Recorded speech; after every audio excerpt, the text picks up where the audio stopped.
Imaginez-vous en pleine prière, concentré, connecté à Allah, quand soudain un besoin naturel vient troubler ce moment sacré, que faire? La prière est l'un des fondements essentiels de l'islam, un pilier incontournable qui structure la vie de chaque musulman. Elle n'est pas seulement un rituel, mais une rencontre intime avec notre Créateur, un acte d'adoration obligatoire pour tout musulman adulte et responsable. C'est dans la prière que le croyant trouve paix, force et guidance. Cependant, pour qu'elle soit valide et agréée, la prière doit remplir certaines conditions bien précises. Parmi elles, la pureté rituelle occupe une place centrale, et les ablutions en sont le préalable indispensable. Sans elles, la prière ne peut être acceptée. Mais alors, que se passe-t-il si, en plein milieu de ce moment d'adoration, l'on ressent une envie pressante, comme celle de libérer un gaz? Faut-il continuer malgré l'inconfort, ou interrompre la prière? Quels sont les enseignements islamiques sur cette situation délicate qui, en réalité, concerne chaque musulman au moins une fois dans sa vie? Dans cette vidéo, nous allons explorer ensemble les réponses apportées par l'islam à ce sujet. Nous verrons les règles, les sages conseils du prophète et la manière la plus juste de préserver à la fois la validité de la prière et la sérénité du croyant. Avant de commencer, soutenez la chaîne en likant la vidéo, en vous abonnant, et en activant la cloche de notification pour ne rien manquer des prochaines publications. Les gestes à adopter avant la prière. Avant de se lever pour accomplir la prière, il est important de vérifier son état physique et intérieur. En effet, la prière exige de la concentration, khushu, un cœur apaisé, et un corps prêt à se tenir debout devant Allah. Si vous ressentez un besoin pressant, que ce soit pour uriner, déféquer ou même libérer un gaz, il est fortement déconseillé de commencer la prière. Le prophète a clairement mis en garde contre le fait de prier dans un état d'inconfort qui détourne l'esprit et empêche la concentration. Dans un hadith authentique rapporté par Muslim, il a dit: il n'est pas permis de prier lorsque le repas est servi, ni lorsqu'on retient urine ou sel. Cela signifie que le croyant doit d'abord satisfaire ses besoins naturels avant de se mettre en prière. Pourquoi? Parce qu'Allah n'a pas seulement demandé la forme extérieure de la prière, mais aussi la présence du cœur et de l'esprit. Une personne qui prie tout en pensant à son envie pressante ne peut atteindre cet état de sérénité recherché. Concrètement, voici les bons gestes à adopter avant la prière. 1. Satisfaire ses besoins naturels. Aller aux toilettes sans précipitation, afin d'éliminer toute gêne. 2. Procéder aux ablutions complètes ou dues. Se purifier de toute souillure mineure ou majeure est une condition essentielle pour la validité de la prière. 3. S'assurer de sa propreté corporelle et vestimentaire. Nettoyer correctement les parties intimes et vérifier que les vêtements sont exempts de toute impureté. 4. Préparer son cœur et son esprit. Se rappeler que l'on va comparaître devant Allah et qu'il est préférable de le faire dans un état d'apaisement complet. Ainsi, entrer en prière après avoir satisfait ses besoins naturels et renouveler ses ablutions permet d'accomplir cet acte d'adoration dans de bonnes conditions, avec humilité et concentration. Les avis religieux sur le sujet. La question de la libération d'un gaz durant la prière a été largement abordée par les savants musulmans, car elle touche directement à la condition de pureté, tahara, indispensable pour la validité de la prière. 1. Retenir un gaz si possible. Si vous ressentez une petite envie, mais que vous êtes capable de la retenir sans effort particulier ni douleur, les savants recommandent de continuer la prière. Dans ce cas, la prière reste valide, et vous conservez vos ablutions, car rien n'a été réellement annulé. Cette attitude permet de préserver la continuité de l'acte d'adoration, et d'éviter d'interrompre la prière sans nécessité. 2. Quand cela devient un inconfort, ou un danger, si la rétention du gaz cause une gêne importante, détourne l'esprit de la prière, ou entraîne un risque pour la santé, ballonnement, douleur, etc., il est préférable de ne pas forcer.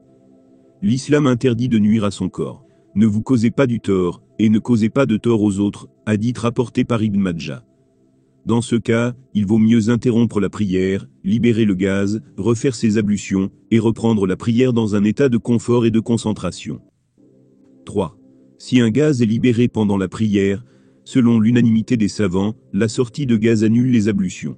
Le prophète a dit: Allah n'accepte pas la prière de celui qui a perdu ses ablutions, jusqu'à ce qu'il refasse ses ablutions. Hadith authentique rapporté par Al-Bukhari et Muslim. Cela signifie qu'en cas de libération effective d'un gaz, la prière est invalidée. Il faut alors 1. Interrompre immédiatement la prière. 2. Refaire ses ablutions. 3.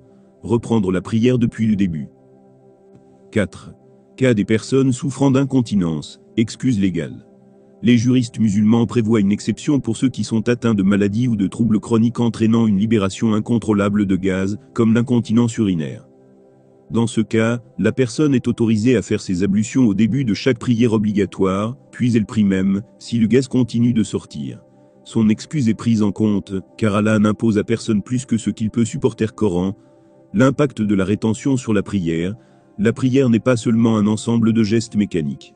C'est avant tout un moment d'intimité avec Allah, où le croyant se concentre sur ses paroles, sa grandeur et sa miséricorde. Or, la rétention d'un besoin naturel, comme celui d'un gaz, peut sérieusement perturber cette concentration. 1. La diminution de la khushu, concentration spirituelle. L'un des objectifs majeurs de la prière est d'atteindre l'état de khushu, c'est-à-dire l'humilité, la soumission et la pleine présence du cœur.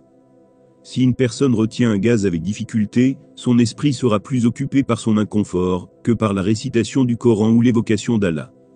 Résultat, elle accomplit extérieurement la prière, mais intérieurement son cœur est distrait. 2. La prière reste valide, mais incomplète. Les savants expliquent que si la prière est faite dans cet état, elle reste valide sur le plan juridique, fiqh, car les conditions de base, ablution, posture, récitation, sont respectées. Toutefois, sur le plan spirituel, la récompense peut être diminuée, car la qualité de la prière n'a pas été optimale. Le prophète a dit, l'homme peut terminer sa prière, et il ne lui est inscrit qu'un 10e, un 9e, un 8e, un 7e, un 6e, un 5e, un quart, un tiers ou la moitié de sa prière, hadith rapporté par Abu Daoud. Cela montre que la valeur de la prière ne dépend pas seulement de sa validité extérieure, mais surtout de la présence du cœur. 3. Si la gêne n'affecte pas la concentration, il arrive que l'envie soit légère et supportable, sans détourner l'esprit de la prière. Dans ce cas, la prière est totalement valide et complète, car le croyant reste concentré sur ses récitations et ses invocations. L'islam est une religion de facilité. Si la gêne est minime, et ne provoque pas de distraction majeure, il n'y a aucun mal à terminer la prière normalement. 4. Le principe d'équilibre. L'islam enseigne l'équilibre, ne pas se montrer négligent, en priant dans un état d'inconfort extrême, mais ne pas tomber non plus dans l'excès, interrompre la prière pour une gêne légère et supportable.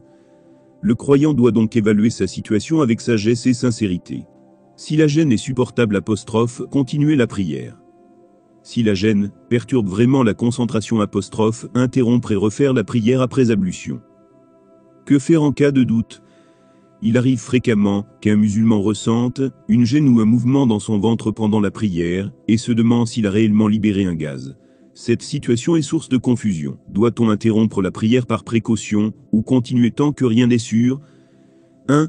La règle de base, ne pas annuler ses ablutions sans certitude. En islam, les règles sont fondées sur la certitude, yaqin, et non sur le doute.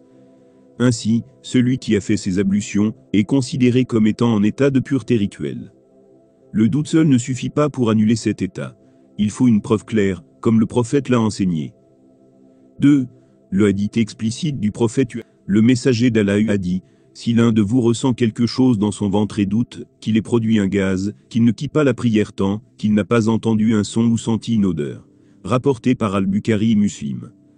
Ce hadith établit une règle essentielle. Le doute ne rompt pas les ablutions, seule la certitude le fait. 3. Sagesse derrière cette règle, préserver la prière. Si chaque doute poussait à interrompre la prière, le croyant ne pourrait jamais prier sereinement. Éviter les excès, ou assoit. Satan cherche souvent à semer le doute dans le cœur du musulman, surtout dans les actes d'adoration. Cette règle coupe court aux obsessions et aux incertitudes. Protéger la facilité en religion. Allah dit dans le Coran. Allah ne veut pas vous imposer de gêne, mais il veut vous purifier, et parfaire sur vous son bienfait, afin que vous soyez reconnaissants. Sourate Al-Maida, 5.2.6. 4. Cas pratique, si vous ressentez une gêne légère, bruit intérieur, sensation de bulle, etc., sans certitude, continuez votre prière normalement. Si vous êtes sûr d'avoir entendu un bruit ou senti une odeur, alors vos ablutions sont annulées, et la prière doit être reprise après purification. Si vous souffrez de doutes fréquents appliquez strictement la règle de ne pas tenir compte du doute, sauf preuve claire. Les savants insistent que céder au doute constant est une ruse de Shaitan. La prière est un moment privilégié, un rendez-vous entre le croyant et son Seigneur. Elle doit être accomplie dans un état de calme, de concentration et de sérénité. C'est pourquoi il est essentiel de se présenter devant Allah en ayant satisfait tous ses besoins naturels, et en étant purifié par les ablutions. Si vous ressentez un besoin pressant avant la prière, ne forcez pas votre corps, prenez le temps de vous soulager, puis purifiez-vous avant de revenir vers Allah. Votre prière sera ainsi empreinte d'humilité et d'attention. Si ce besoin survient pendant la prière, mais reste léger, et ne détourne pas votre esprit, votre prière demeure valide et complète.